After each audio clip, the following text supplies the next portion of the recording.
In this special episode of the ASC Podcast with John Goehle, recorded live from the Ohio Association of Ambulatory Surgery Centers annual conference in Columbus, Ohio, we interview some of the speakers and discuss recent activities for the association and some of the benefits of membership.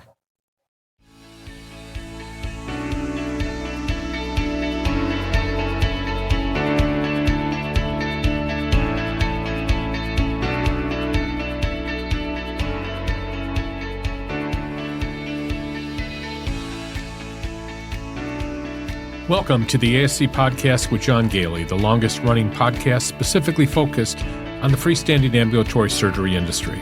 We would like to thank our sponsors, Surgical Information Systems, providing cutting-edge information solutions for surgery providers, RFX Solutions, your all-in-one healthcare regulatory compliance software, MedServe, which is the only digital narcotic cabinet specifically designed and priced for surgery centers, helping standardize processes, compliance, eliminate paper logs and prevent drug diversion, and Ambulatory Healthcare Strategies, the nation's leading regulatory and accreditation compliance resource for ambulatory surgery centers.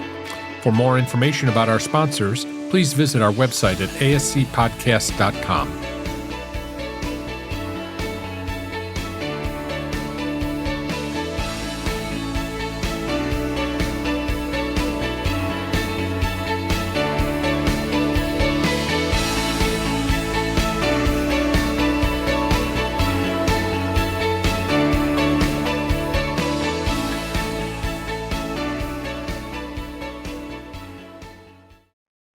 Welcome to episode 256 of the ASC Podcast with John Goehle, recorded on September 25th, 2025 from the Ohio Association of Ambulatory Surgery Centers annual conference in Columbus, Ohio, and from our studios in Spencerport, New York.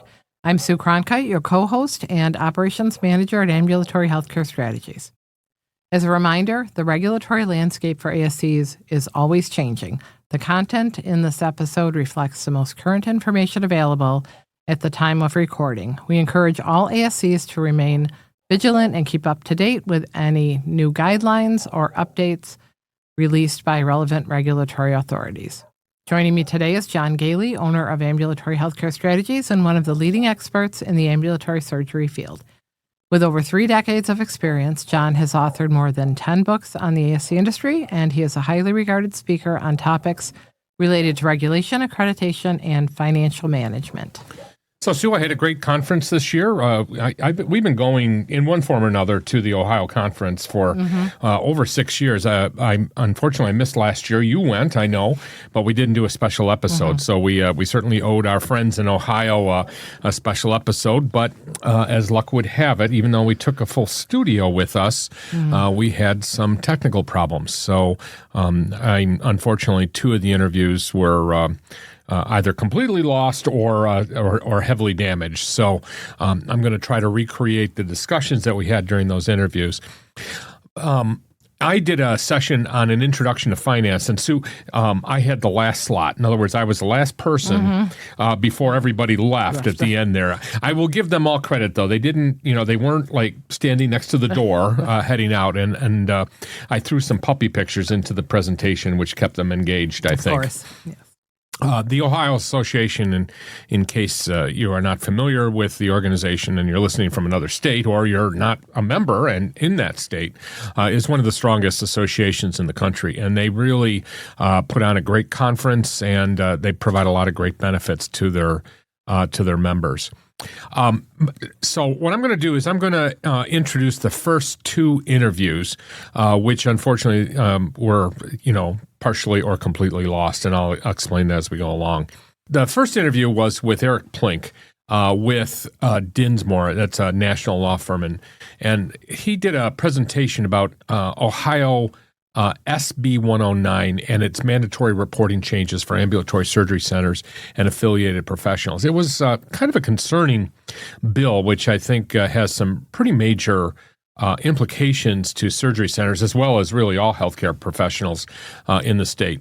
I did have a chance to interview Eric, but halfway through the interview, Sue, the machine failed or the equipment failed. By the way, the part that failed is less than an inch tall, and I'm quite upset that it took that to take the system down. But I was able to fix it later on, and we did get one good interview. But so I'm going to try to recreate what he talked about, and I apologize for anything that I don't get quite right. And the latter part of the interview where he talks about what surgery centers should do, we were able to recreate. From what I gathered, Eric emphasized that SB 109 significantly expands the reporting requirements, and he predicted that within a few years, nearly every ambulatory surgery center and professional will have to file a report under this law, which was very interesting to think about. It covers a wide range of professionals from MDs, DOs, podiatrists, PAs, anesthesiologists, assistants, respiratory care professionals, genetic counselors, dietitians, massage therapists, and many others, though nurses are handled separately, so they're not actually included in SB 109. This law doesn't replace existing laws. It adds new layers of requirements and penalties.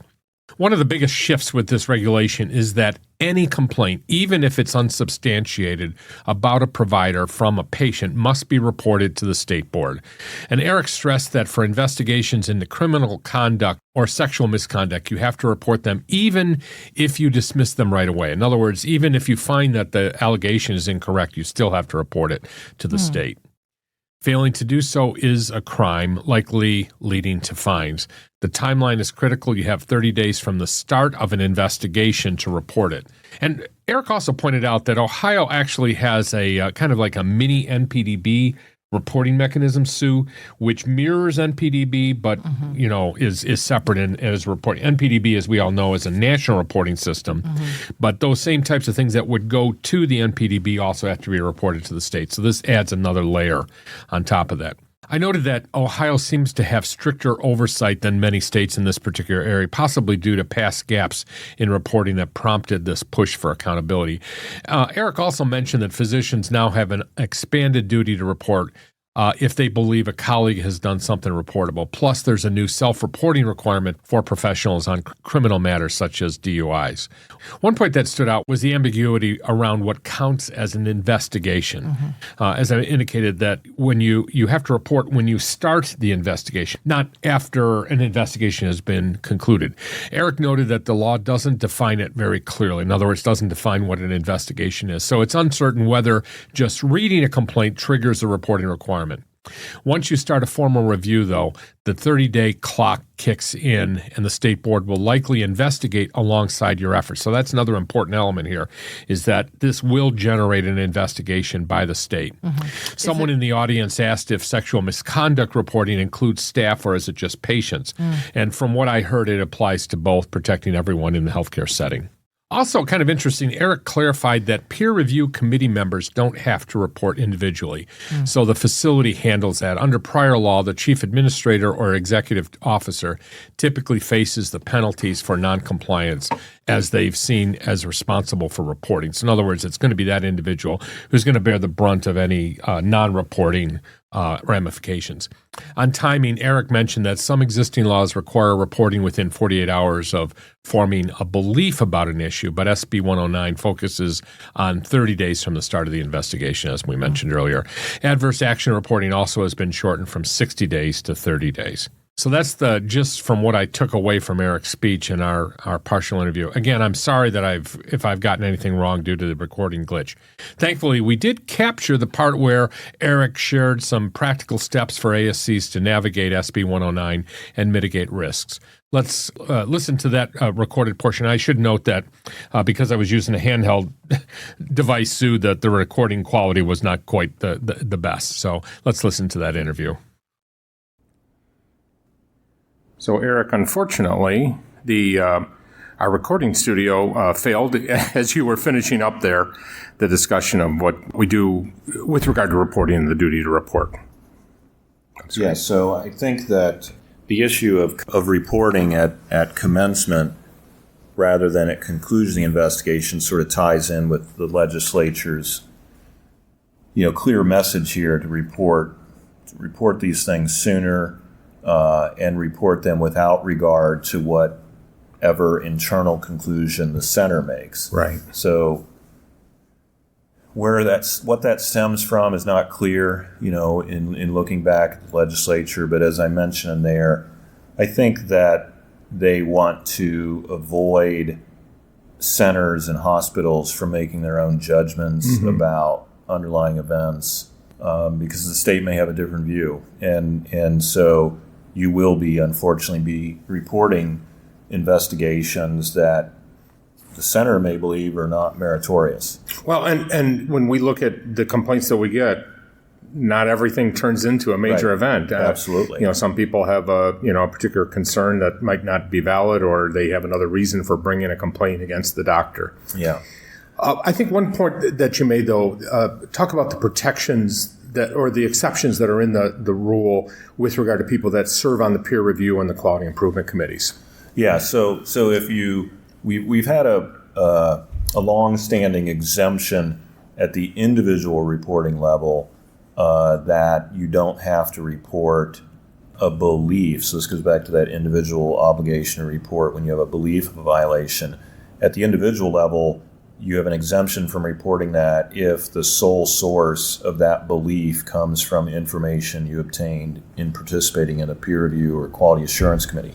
That remains the law. Right. Because in addition to facilities having the duty to report an investigation of a criminal conduct or sexual misconduct, we've added a similar obligation for individual licensees of the medical board to report when they know or have reasonable cause to suspect that another licensee is engaged in criminal conduct or sexual misconduct. We now have that additional reporting obligation.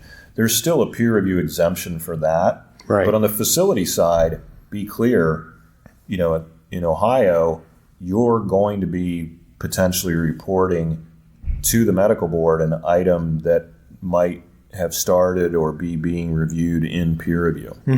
Because while sexual misconduct, we often think of it, that's a physician having a sexual relationship with a patient. A lot of it, when you look at the disciplinary history of these cases, a lot of them are not that at all. They are comments a physician makes to a patient, some of which may be in a clinical setting in an ASC or in a hospital. And so those would be things that might be in a peer review committee, and you may be having an obligation to, at the facility level, report that, as I said, while you're looking at it in peer review. So peer review does not exempt the facility from reporting, but peer review, if it's the sole source of information for the individual practitioner, can exempt their duty. And puts the responsibility on the center to do the actual reporting. Yes. And lastly, why don't we, you had a slide at the end that talked about things that you should do. So why don't we end with, what are the practical advice for everybody that's listening? Yeah, I think the main mission here is, like it is in a lot of these compliance situations, is first just education and awareness, not just for the leaders at the center, but for it to become ingrained in the center itself through education of staff. So one of the recommendations we've made is have Senate Bill 109 and these enhanced reporting requirements, along with the existing reporting requirements, included in your staff training, including in your onboarding going forward. Make it a board training session, and when you do your annual compliance sessions with your board members, include this in the topic. Review your existing reporting policies to make sure that you are incorporating these new enhanced and additional reporting requirements in those policies. Have systems in place so that when this does arise, maybe attached as part of your policy is, hey, here's our form for reporting to the board. Here's how we discharge that duty. So you're ready to go with the mechanical process of, okay, I have something I think needs to be reported. What do I do now? Yeah. It can save you necessarily a call to your lawyer to say, can you draft this up for us? Right. You can fill it out, send it to your lawyer, say, hey, how does this look? And get the green light or not. And so just having those forms in process in addition to the policy ready to go.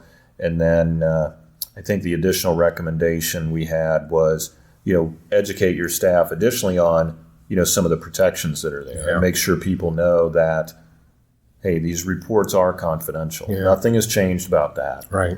If you make a report, you're entitled to certain levels of immunity under state law. So the give and take of the law exists still, that clearly the state government is informing us that we need to be reporting more, and we need to be reporting sooner.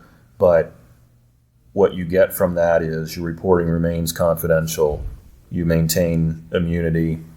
And then the last thing I think is to bear in mind that even if something isn't a mandatory report, that doesn't mean you can't just make a permissive or voluntary report. Yeah. There's many times where a center or even a hospital with larger staff and resources can't come to a conclusion. Yeah. And in the interest, going back to quality, the goals of quality assurance, quality improvement, you may think there's something there, but we're just not sure what it is, or we just can't figure it out, and we're just not comfortable in closing it, but we don't have the capabilities to come to a conclusion. Yeah. You can always get it to the agency, inform them of what you've done while retaining your peer review or whatever privileges may attach, and say, hey, here's what we're aware of. Right. We could not determine that a violation occurred, but we also couldn't form a conclusion. We're letting you know about it so you can take it to the next step. Whatever you want to do with it. And that actually, the times that I've done that, I've never regretted when a client went that route. Yeah. And the client's not going to get in trouble for that. I mean, right. If anything, Absolutely. they're going to be praised for the fact Absolutely. that they were honest about it. Yes. I think it goes without saying, Eric, when you get a situation like this, I hate to give lawyers any more business, but when a situation like this happens, you really need to make sure you have a lawyer, on your speed dial, right? Yeah. So, make sure that the lawyer, I'm sure most of my clients, we have pretty frequent contact. Yeah. So we've already done the outreach to them. They got our alerts on this and probably sat in on our webinars, or we did training sessions with them. But yeah, if you haven't talked to your lawyer about this, you probably just want to do that so that you don't want the first time you're talking about Senate Bill 109 with your legal counsel to be when you're at day 29 of your investigation and you're questioning, now do I have to report this? Right. And part of that is our other recommendation on the slide that I forgot to mention is just being ready for the government investigations. Yeah, that's a good point. As I said at the outset of the presentation, I have to imagine in the next 5 years, everybody's going to have something that's going to fall into the Senate Bill 109 bucket, and you need to be ready for that so that you know how to handle it. You can put it into your existing processes, and you're ready for what happens when the government comes. Or what happens when they just knock at the door and say, hey, we got this from you a couple weeks ago. We want to come and talk to somebody about it right Let's now. Talk. And that's not necessarily how they would do it, but you need to be ready for that. Because the subject matter of this, sexual misconduct, criminal conduct, high priority. Yeah, got it. Those are high acuity situations. Right. If a provider is engaging in one of those two things, they want to know about it. That's not jaywalking. That's not, I failed to do a CME, I'm short an hour on the CME. Right. That's something that really does go to the protection of the public, which is what the agency is there for. And you can expect a pretty rapid response on their part. You would think. Yeah. You would think, although I can recall numerous instances where we've made mandatory reports and the timeliness of response is, sometimes a little bit of a head scratcher. Because the burden that puts on the department. Yeah. And that's the other thing we don't know is, now, the medical board gets a lot of complaints now. Yeah, now they're going to be getting a lot more. Are they really, how quickly are they going to be able to take all these in? Eric, it's always a pleasure talking to you. Thanks so much. We'll put a link in there for people to get in touch with you if they have any more questions. Yeah, glad to do it, John. Great to talk to you as always. Thank you. All right. Thank you. And next, Karen Newberry with the ASC Association presented on the current national ASC scene. I was able to interview her, but unfortunately the entire interview that I conducted with her afterward was lost due to the recording failure. So I should point out that I really didn't intend to interview her until I listened, because, we'd already done the interview at CASA, at the California Association. But once I listened to her presentation, I said, man, there's enough of a difference here. So what we're going to do is we're going to actually include that California interview, which is still relevant, but I wanted to point out a couple things that Kara mentioned that she didn't talk about in California. And again, I apologize if I miss any specifics or get the details slightly off, but I've done my best to capture the essence of what she presented. Kara's talk was a vital call for ASCs to stay proactive amid this the challenges that we're facing here, as she's always indicating. From my notes, Kara started by addressing the looming threat of the federal government shutdown, which could become effective after September 30th, 2025, which is the end of the fiscal year. She reminded us that the last shutdown in 2013 caused major disruptions, and a repeat could delay Medicare reimbursements for weeks or months, creating serious cash flow issues for ASCs while operational costs keep mounting.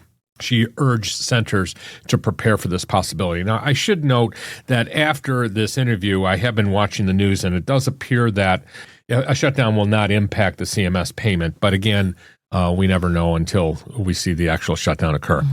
Kara then discussed the 2026 Medicare payment rule, noting that the Ambulatory Surgical Center Association, ASCA, submitted its comments to CMS between the California conference and the Ohio conference.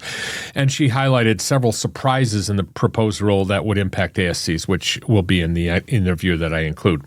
Interestingly, she pointed out that the top 10 procedure codes like cataract surgeries and colonoscopies and pain management account for about 55% of the total ASC volume. In other words, 55% of all of the procedures performed in an ASC are among 10 procedure codes. And she also highlighted concerns about the CMS prior authorization demonstration project, which Sue talked about in our last episode, I think. Karen noted that while ASCs aren't required to obtain prior authorization for certain procedures under this demonstration project, but failing to do so could leave them with no recourse if CMS actually denies their payment. Kara indicated that ASCA is asking CMS to delay implementation of the demonstration project, as the Medicare Administrative Contractors, or the MACs, may not be fully prepared. As a matter of fact, they've indicated that their systems really aren't able to handle this. And that as a result of that, there could be some delays in claims processing, especially in those states, of course, that are under the demonstration project. Another key topic that she brought up, which I don't think she talked about in California, was the facility fee restrictions gaining traction in multiple states. And I think we've talked about this on the podcast before, but a number of states are debating laws to cap or to require more transparency in ASC facility fees, which cover essentials like obviously nursing, sterile supplies, and recovery rooms, all the things that come with an ambulatory surgery center. She pointed out that ASCA has a concise one-page explainer on their website detailing why these fees are critical for delivering safe, cost-effective care compared to hospitals. It's a great resource for advocacy, and she encouraged everyone to use it when engaging with policymakers or payers. So far, and I did verify this with Kara, we're not aware of any states that have actually implemented a rule, because that would pretty much put all the ASCs in that state out of business since they'd have no revenue source. But it is concerning that these bills keep coming back. Mm-hmm. And finally, Kara discussed S-1629, it's a Senate bill called the Same Care Lower Cost Act, which could reshape reimbursement structures.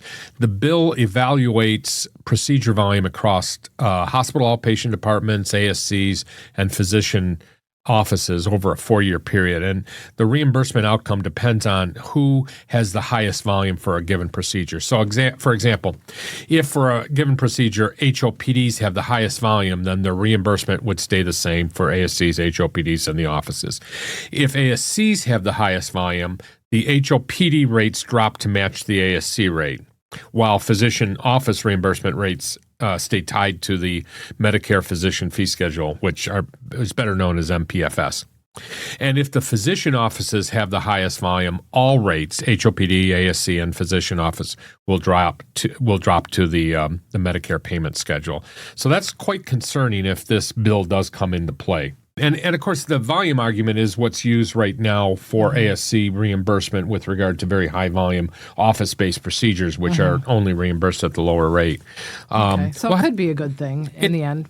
It could be if it's pushing things into the ASC environment. Depends Speaking as an ASC, but I don't know. I think we're all very skeptical about what they're trying to do. Yeah. So that's the gist of what I took away from Kara's speech. And again, I'm sorry. I'm going to be seeing Kara again in a few weeks at another conference, and I will interview the poor woman again just to make sure that I get everything right this time. But I thought it was important to update our listeners, especially the people in Ohio, on what she had talked about. And as I indicated, I'm going to include next the interview that we did in California, which talked about the 2026 proposed payment rule. And that interview pretty much, is exactly what she talked about here with the addition of what I just spoke about. So let's listen to that interview. So I'm here at the 2025 California Association meeting. We're out in San Diego this year, and I'm here with Kara Newberry. Kara's been on this podcast an awful lot over the years, talking about the various initiatives of ASCA. We're always a big advocate of ASCA, obviously, and I'm going to ask you to talk about that too at some point. But Kara, tell us, first of all, introduce yourself and your role at ASCA, and then let's talk a little bit about what's going on with the 2026 payment rule. Sure. It's good to see you, John. I am the Chief Advocacy Officer for the Ambulatory Surgery Center Association. I've been with ASCA now for about 14 years, but I primarily handle regulatory affairs for the association, so I know that's what we've primarily discussed. We are right in the heart of the comment period for the Hospital Outpatient Prospective Payment System and ASC 2026 payment rule. And so we can dive into that. But right away, the initial thoughts are that the administration is showing an interest and a desire to create more access to care in the ASC setting, expanding the procedure list significantly. But we do have some concerns, and we will be talking in our comment letter about reimbursement rates, right. And ensuring that those are stable so that ASCs can continue to provide the services. I know a lot of people have been talking about there's a cut proposed for cataract. 66984 in particular is our highest volume code. And a significant cut at that. Yeah, like a 4% cut to that reimbursement rate, which, there's also a cut on the physician side. So it's kind of a double whammy there. So, raising concerns kind of with how ASCs are reimbursed, to try to rectify some of these issues that we're seeing with reimbursement rates. So you're in the comment period. You're going to be commenting back. Can you talk a little bit about the issues that you're going to be contesting or making a counter argument? Sure. And comments are due September 15th. So hopefully, if your listeners have specific concerns that they would like to raise, they're also sending those comments directly to the Centers for Medicare and Medicaid Services as well. But ASCA's comments on kind of behalf of the collective industry will focus on three areas. Number one is reimbursement, and that is kind of twofold. There is our reimbursement update is based on the hospital market basket. CMS has proposed to extend that for one more year instead of what has historically been the update used, which was the Consumer Price Index for all urban consumers. The hospital market basket is historically a higher update. Right now, I think it's about 0.5% higher than what we're seeing with, projected CPIU updates. So it is critical that we stay on that hospital market basket moving forward. And then the weight scaler, which is CMS's attempt to maintain budget neutrality in each siloed payment system, that is significantly worse for ASCs this year than in the past. And so we are trying to actually just ask CMS to eliminate that weight scaler. They were only really supposed to apply it the first year that the payment system was tied to hospital outpatient departments payments back in 2008, and it continued for way too long. So we're trying to get rid of that. And so, that would help us on some of these codes like cataract, because it really has the most negative impact on the highest volume codes. Right. And then second is the procedure list. Obviously, kind of the biggest deal in this year, in the 2026 proposed rule, was the vast expansion being proposed of the ASC covered procedure list. More than 200 codes that are currently payable in hospital outpatient departments set to come on to the ASC covered procedure list. Of note in that space is cardiac ablations, which we have been strong proponents of and worked in conjunction with the American College of Cardiology as well as the Heart Rhythm Society this year to promote those procedures being added, as well as 2 spine codes, that lumbar fusion codes that we have been requesting for years are finally being proposed for addition. In addition to those codes, CMS is proposing the elimination of the inpatient-only list over a 3-year period.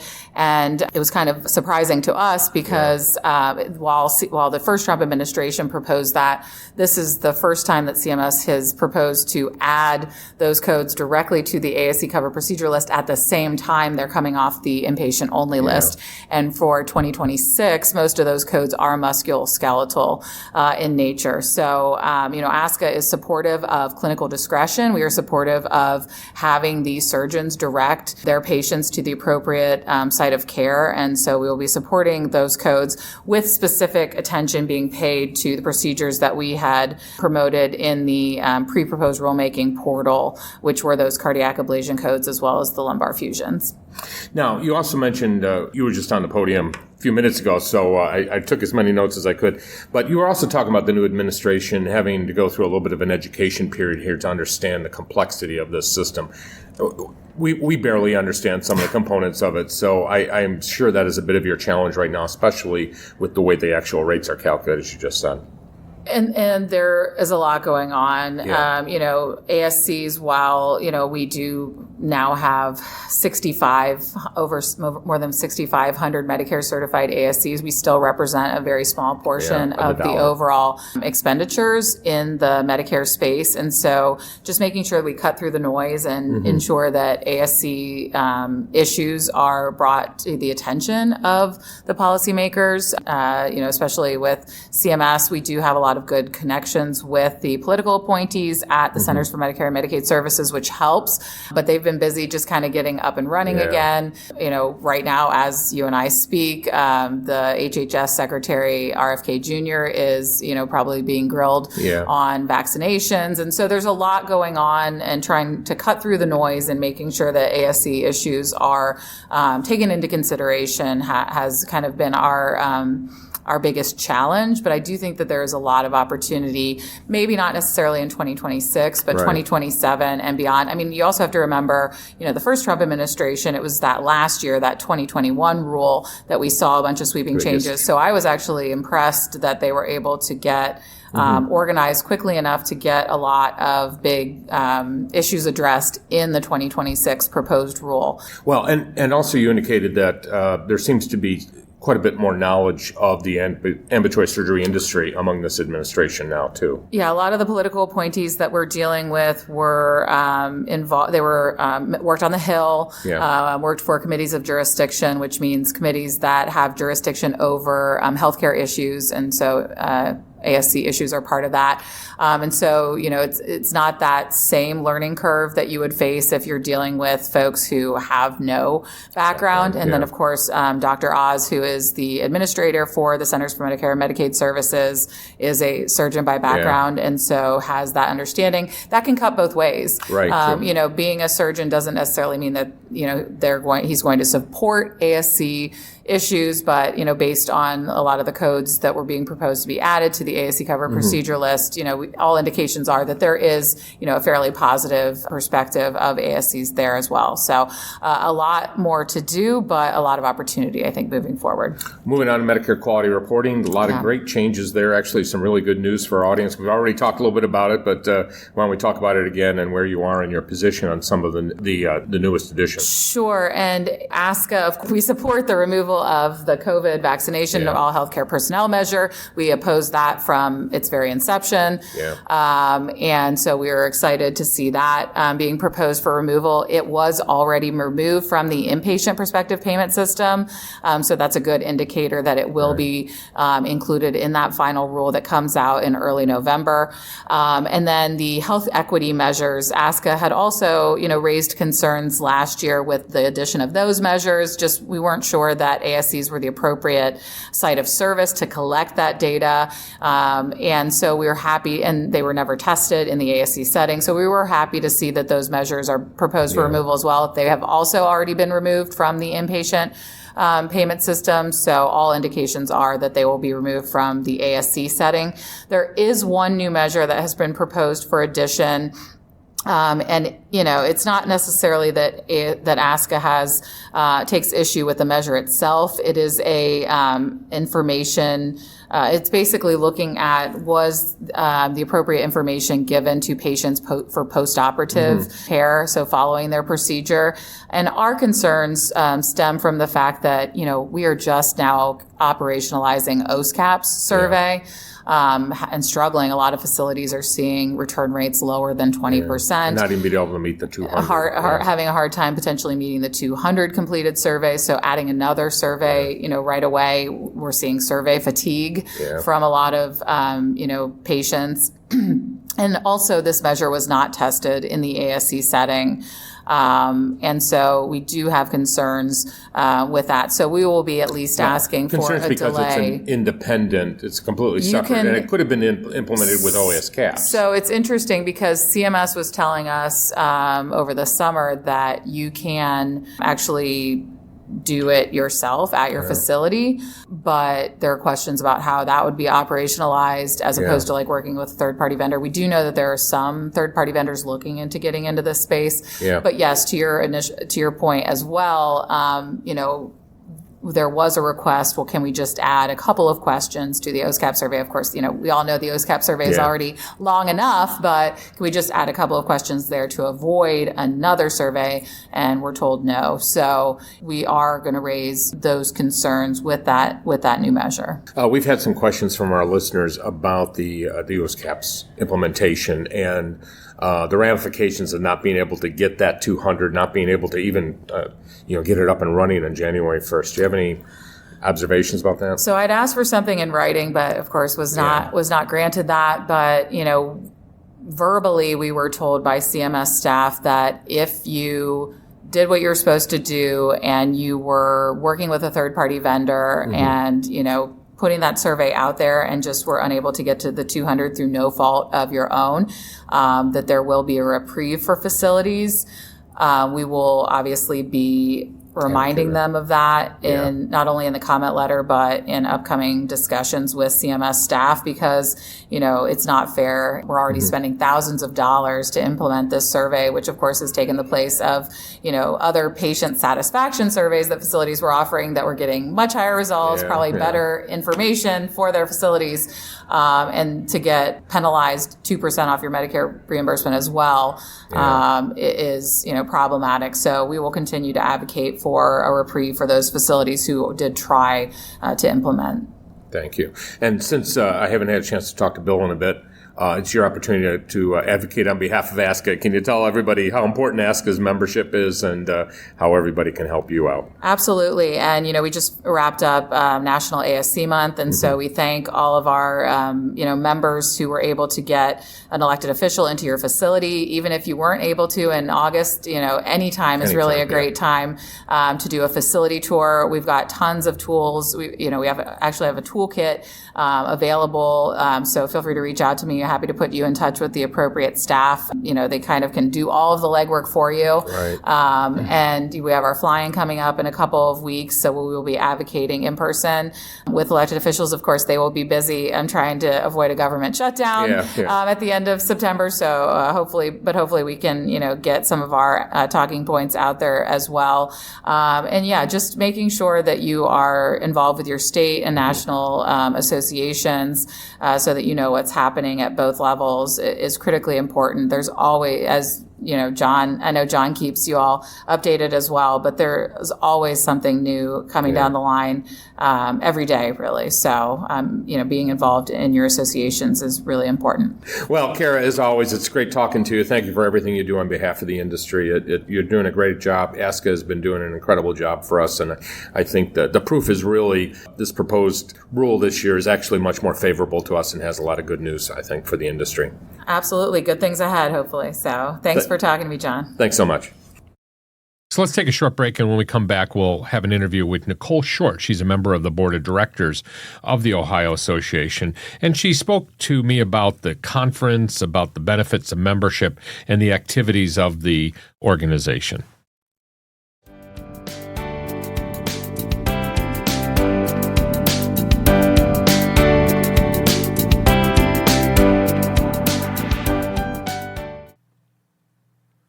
It's been a long day, and the surveyors just left, and you are exhausted. And looking at the list of items that you have to address, you wonder, how can I deal with this and still take care of my patients? More importantly, you wonder, how can I ever keep up with all of the regulations, standards, and accreditation requirements? How can I always be prepared for a survey and reduce my stress levels? Well, that's what Ambulatory Healthcare Strategies does, day in, day out. We become your outsourced regulatory and accreditation resource.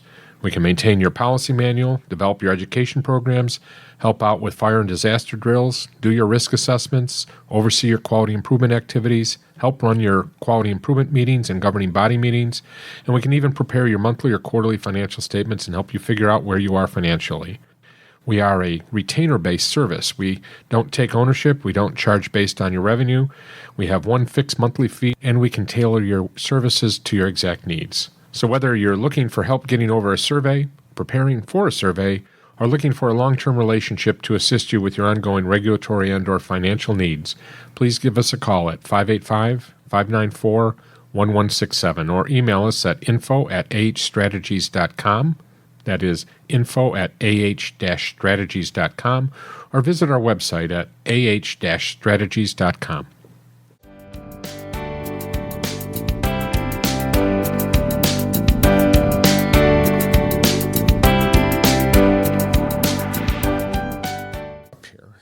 I'm here at the 2025 Ohio State Association of Ambulatory Surgery Centers annual conference. It's I can't believe it's still September. I keep thinking it's October already, Nicole. And it's great to meet you. A first time meeting you here at the conference. You are the treasurer for the Ohio State Association. Tell me a little bit about your role in your other life as well as your role with the association. So I am a nurse manager at the Urology Center in Cincinnati, Ohio. I came into this position about a decade ago, which time flies when you're having fun or when you're really busy, just kind of depends. And so I got involved with our state association by coming to these conferences, ended up taking a role on the board 5 years ago at this point, and have worked as the secretary and the treasurer and just kind of getting to know the ins and outs. We have a great board that does a lot for us here in the state. Absolutely. That's one thing I hear a lot, and I know quite a number of your board members, actually. Not that anybody really volunteers to be on the podcast here, but thank you for being the victim this year. But you've got a very active board, and I know that you take questions from your members a lot and help resolve those things. Talk a little bit about that interaction you have with your members. We do. So we have a website that you can go to, and you can ask questions. We also have our SAM at oaasc.com. And that is a resource where anybody can email a question. Heidi will take it to the board. Heidi's kind of our director that manages us. She'll take it to the board. We have so many years of experience, so many years of different types of roles. And so there's a little bit of everybody on our board, which is great because you've got people that billing is their specialty. Right. You've got people that clinical and infection prevention is their specialty. And it's just a great way for us to kind of answer those questions for everybody who's a member within the state. We also will pose questions to each other if we hear something that's coming up or, just want to get more information out about something. So we do work very, very closely with each other. It's a great group. We're from all over the state. Right. We do have, like you said, they're out there mingling. We do have, our group tends to be a lot of fun on the board. They have great personalities, big personalities. Nobody is shy. So it's funny that nobody volunteers for this because all of us probably would bang down your door at some time. Yeah, exactly. And I know so many, and that's one thing I'll say, as you know, I get around to a lot of the state associations, and this is one of my favorite shows. But I've been coming here a very long time too. And by the way, I don't know if you know, I missed last year because your conference had been moved to the end of November or part of November when we do the multi-state conference, which I know you're looking into joining this year. So unfortunately, it was the first year I missed it. And Sue, our co-host, of course, was here in my stead, but we weren't able to do a special episode. But and actually, we're kind of talking about November dates already for next year. So kind of keep us penciled in for November 10th through the 12th. more information to come, obviously, as we kind of start rolling through the planning process. Right. But right now, that's kind of the date that we're looking at. We had great attendance last year. This year is slightly down, but that's not, little hiccups are going to happen. Yeah. There's a lot of unforeseen circumstances amongst people that are typically our active members. But it's great to be in person and great to get to kind of intermingle with everybody, listen to these great sessions that our Board of Education has put together. It's great. Well, and it is so important to be in person for these conferences. I think that the pandemic taught us that you can do these virtuals. We do a lot of virtual conferences through ASC-Central and the podcast, and they're great, but there is nothing like being in person, right? I mean, there's absolutely nothing like being in person. So you get a lot of great information. We do a really great job of bringing in good speakers. We cover a whole range and variety of topics. From our administrative track, we did some stuff with Excel and PowerPoint, how to make things look clear and concise for your board and your presentations that you have to submit now, because everybody wants everything in a pivot table or on a Microsoft Excel or PowerPoint. So we did one of those sessions. I know you're doing a finance talk. Right. We talked about AI. We've got some really great leadership, an amazing infection control that takes up that first day. Yeah. So we do have a lot of great topics, but it's not necessarily the topics that are being presented. Yeah. It's that group conversation. Right. We have had so many ideas that were just bounced off. I sat next to people that I don't typically sit next to this year, and I was able to have conversations. And here's what my center is facing as far as challenges. What are you guys doing to mitigate those? And we were bouncing ideas off of each other. And you end up with this laundry list of things that you can take back and implement.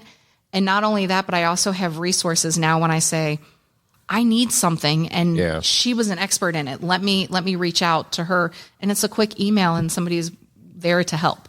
Well, and there's a lot of new people. One thing I realized when I came here today, first of all, I'm used to seeing a lot of old friends, and there's a lot of people missing here this year. I don't know where they are. There's people that I've known over the years. I've surveyed their centers, and a lot of young people, a lot of new people, and very honest, I'd just been in the position 6 months or a year, or, they might have only been, in the position for 3 years, and this is the first time they've been able to get out to a conference. And that gets me to another topic here, and that is your vendors. Your vendors, of course, support the conference and the organization. They're a very important part about paying the bills. Can you talk a little? We were a vendor here. It was a great experience. We enjoyed it. We got to talk to a lot of people while we're here, but we have a lot of listeners who are vendors. So talk a little bit about the vendor experience here in Ohio. I mean, that's a great point. We could not put on this conference without the help and support of our vendors. Right. We have really great working relationships with a lot of vendors, and we do bring quite a crowd in. I know that from speaking with the vendors back and forth, this is one of the shows that they enjoy coming to because they do get good dialogue with the people that are here.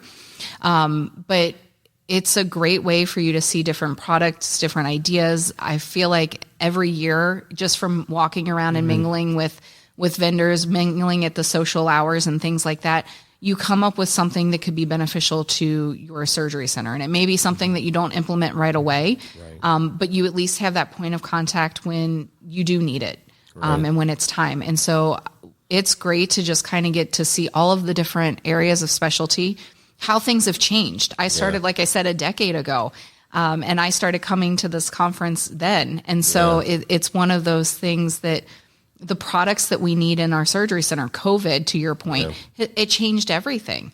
And so there's a lot of new products. There's a lot of things that you wouldn't have even imagined them. It's amazing what we can come up with when you've got that good vendor interaction. And I hope the vendors take from us the same thing. Here's a good product that we might be able to get to them and make their lives easier. Well, and I think I've always told vendors, sometimes vendors are upset or that they didn't sell a product while they're here. And I always make the point, and of course with ambulatory healthcare strategies, our product has a very long tail. We call it that, where they see us and then 3 years later they say, oh my goodness, I got a problem. I met somebody at a conference. Let me remember who it is. But a lot of vendors have a very short-term attitude, and you got to be very careful about that, especially in our industry here. And if you're not here, that's almost a signal to the industry that you're not in the ASC space right now. So that's something I'm always emphasizing to vendors, that consistent attendance at these conferences is just as important as the attendance at the conference itself. 100%. And again, it's those sidebar conversations. It's that interaction. It's that personal detail that you get to come up with. You never know who's going to move from this center to that center, and maybe in their current role they don't have a utilization for your product, but they get to a new place, and now all of a sudden they know that they've got you and they've got your number, your contact, and now you've got that sale there. And so it's all about building relationships, regardless if you're a member of the Ohio State committee, if you're on the board, if you're a vendor. It's all about those personal, and that's really what healthcare is. Right. In a nutshell, it's all about the personal interaction. And I just wanted to kind of mention again, one of the nice things is that you had a couple social events. You had, before the conference even started, we had a happy hour, the night before. Thanks to you, John. That's true. Sorry, I forgot about that. And that was a great opportunity to get to meet a lot of people and have some great food. And, of course, alcohol was involved, which means that it loosens everybody's lips a little bit to have a good conversation. Always helps. And then last night we had a wonderful event over at the museum. You can talk a little bit about that so people know that we have formal fun things, we have too. lots of fun. Yeah.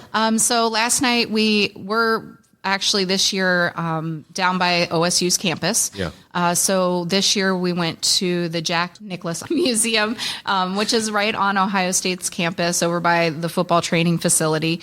And it has great pieces of history as far as his career, great Ohio State memorabilia that's all over the place. And we had, like you said, just libations, there was food, there was great time to interact. Yeah. We had a shuttle, so no one had to worry about driving. Yeah. And it was just a way to kind of decompress and have fun and get to know each other on a personal level, not just necessarily who are you and what do you do? So let's talk about the benefits of membership. Now, one thing that I'm always talking about is I feel, of course, I've been working with the ASC Association, ASCA, for a very, very, very long time. And I've even said this to my friends at ASCA. If you only have enough money to join either the State Association or ASCA, sorry, ASCA, I always say the State Association is probably more important. I hope you have enough money to pay for both. Right. But wherever state you're in, and I've learned, by the way, that even when I do these special episodes for the state, like of Ohio, other states are listening in too. So just an important thing to remember there is that state membership brings a lot of benefits and helps your organization to be present with the state authorities, et cetera. Can you talk a little bit about the association and what benefits there are to being part of the Ohio Association? Sure. On top of the educational events, like we have the conference every year, there are other educational events that are put out sporadically that are virtual. Right. As part of the board, we are, again, very active in talking with our state association. I think the reason that a lot of people listen to your other state conferences, like I told you earlier, was the fact that things kind of don't happen in a vacuum. So what you start hearing in other states, if you've ever been to an ASCA conference, they'll tell you what starts happening in other states kind of slow rolls into to all of the states eventually. And so being part of the board and giving and becoming a member allows us to do a lot of great advocacy work. So this year we had a good testimonial that was used for the facility fee that was trying to be passed in the House. We put together some testimonial as far as cardiac procedures that they want to bring into the outpatient space and payment. And right now we're also kind of looking at the insurance copay bill that's kind of hovering out there, as well as some language about a scrub tech bill and maybe having to have certified scrub techs in the state. Which other states already have. Which other states already have. We don't have that yet. The thing is, and a lot of the members will tell you, scrub tech is a hard role to fill. Yeah. When you do put out an ad for a scrub tech, you get all kinds of different backgrounds, and a lot of times they're not certified. The schools in the area aren't putting out a ton of people. One of our board members is actually on the board of one of the local community colleges near her. And they put out 4 graduates last year, and they're putting out 4 this year. Yeah. So there has to be some kind of way, and we're going to watch the language very closely on that, because there has to be some way for us all to come to the table and work together. Right. So that's definitely one of the things that we stay on top of. We have a great presence with the House as well as our Senate here in the state. And we stay on top of bills that have a little bit more leg room that can affect us, both as healthcare and in the ambulatory surgery world. And Ohio is pretty famous for one of the free services that you offer, and that's your benchmarking. Yeah. Talk about the So benchmarking. we have a benchmarking service, again, as part of your membership. You can enter in data for key data points that a lot of ASCs are interested in. Infection rate, hospital transfers, those kind of things. You can put that information in, and you can benchmark yourself amongst other ASCs throughout the state. You're able to kind of see size and things like that. So it's a great tool. We always talk about trying to, as ASCs in any of your leadership position, you want to try to be that gold standard. Ohio tries to make that easy for you by allowing you to do those benchmarkings. And your program has been so successful. California uses your system, and I don't know if you know this, but New York has just signed in with them also. So it has come up in the board meeting. Because we talk about sharing some of those. And those Heidi services. has been wonderful in helping the New York Association. Oh my God, with Heidi, you cannot speak more highly of Heidi. Absolutely. And Heidi was willing to come on, but she was afraid that she's been on too many years in a row here. But Nicole, thank you so much. And we're going to provide a link to membership as well as information as soon as you have your specific date knocked down. Yes. We'll make sure we announce it for the podcast. But thanks so much for joining us. Perfect. Thanks, John. As always, we want to thank the Ohio Association for their hospitality. They actually provided me a room, and even though I had some technical problems, for which I apologize, it was a great opportunity to talk to a lot of vendors, a lot of our listeners, and of course, all the people that attended this conference. If you are a vendor, I really highly recommend that you consider, sponsoring or participating in the 2026 conference. It's a great opportunity for you to get exposure to all of the ambulatory surgery centers in Ohio. So that's it for this episode of the ASC Podcast with John Goehle. Thank you for tuning in to this episode, and a special thank you goes out to our incredible team, our sound editor, Susan Cronkite, executive producer, John Goehle, and our committed research team. Our theme music is provided by Media Sushi and Mike Noah, and the ASC Podcast with John Goehle is hosted on Podbean and can be found on all major podcast platforms. Thanks for listening, and we hope to see you on our next episode.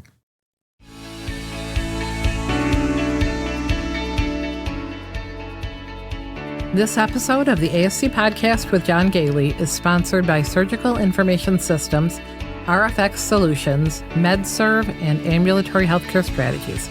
Surgical Information Systems provides cutting-edge information solutions for surgery providers. RFX Solutions is your all-in-one healthcare regulatory compliance software. MedServ, which offers the only digital narcotics cabinet specifically designed and priced for surgery centers, helping develop standardized processes and compliance, eliminate paper logs, and prevent drug diversion.